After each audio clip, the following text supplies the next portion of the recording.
The border. It has created a literal dividing line for Americans and many seeking the American dream. We have a catastrophe at our southern border.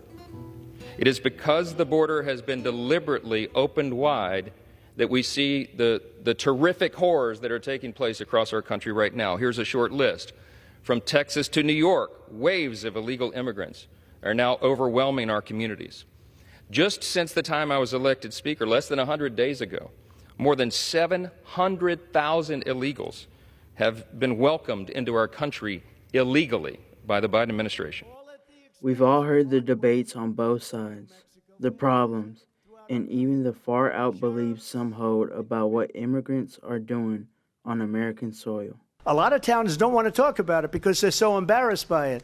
In Springfield, they're eating the dogs, the people that came in. They're eating the cats. They're eating the pets of the people that live there. And this is what's happening in our country. American school children have been forced into virtual schools. Why? So migrants can sleep in their school buildings. Korean War veterans of the U.S. have been booted from nursing homes that were sold to house migrants. Our streets are being flooded with fentanyl. Hundreds of thousands of children and adults are being poisoned and losing their lives. Vulnerable children and women are being exploited and trafficked by cartels, and that's happening even within our borders. The fallout goes on and on and on. So how did we get here? Some could say the biggest factor to the increasing rise of tension at the border is drugs and corruption. Underline it is always about drugs. I went down to the southern border because I wanted to hear firsthand what is going on. Here's what I heard, and it is directly the result of the poor policies of the Biden administration, which Ms. Davids has supported. 1, our border is open. 2, the cartels have built a multi-billion-dollar industry in smuggling people and drugs across the border. And 3, we have a humanitarian crisis that nobody is talking about.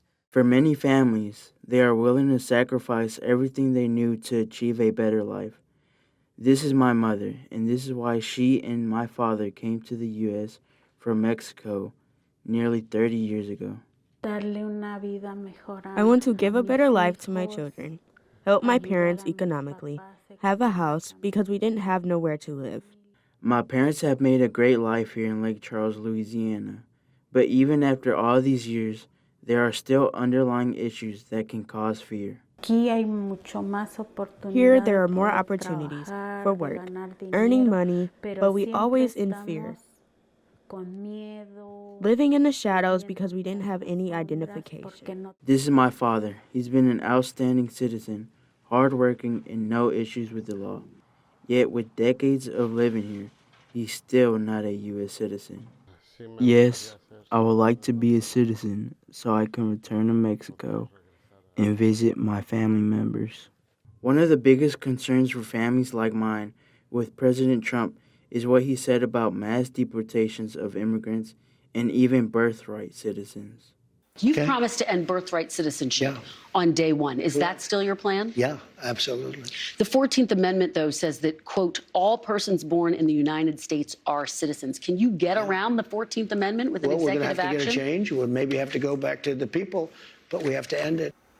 Beyond that proposal, new policies are being announced that could make citizenship even harder.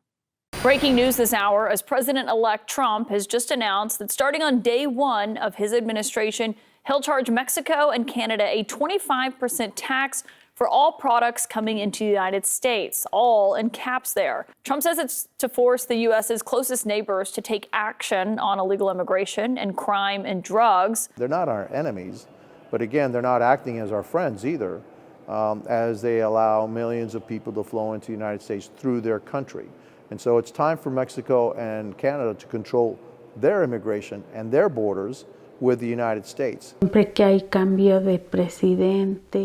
time there is a new president, we always have the illusion that they'll give us citizenship to the immigrants living in the United States.